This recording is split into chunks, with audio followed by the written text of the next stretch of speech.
Pasukan militan Hizbullah dari Lebanon semakin gencar menyerang posisi Israel. Bahkan Hizbullah mengaku telah membabat habis markas Zionis di perbatasan selama 130 hari penuh.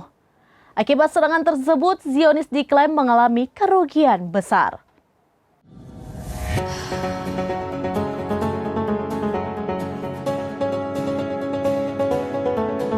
Pasukan militan Hizbullah dari Lebanon semakin gencar menyerang posisi Israel. Bahkan Hizbullah mengaku telah membabat habis markas Zionis di perbatasan selama 130 hari penuh.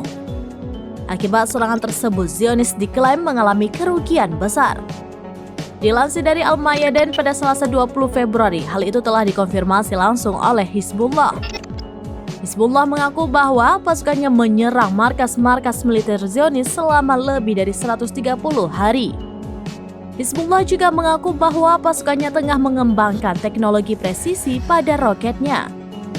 Di sisi lain, pemukim Israel dan para pejabat tinggi Israel juga mengatakan hal senada. Pasalnya, situasi di utara menjadi semakin sulit dan membuat frustasi seusai dibombardir Hizbullah.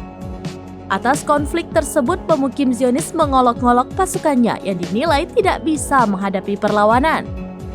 Bahkan ratusan ribu pemukim Zionis juga meninggalkan rumah-rumah mereka untuk menghindari serangan.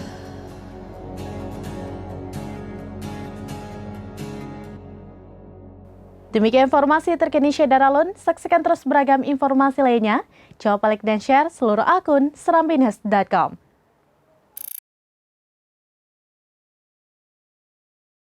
Download Tribun X sekarang, menghadirkan lokal menjadi Indonesia.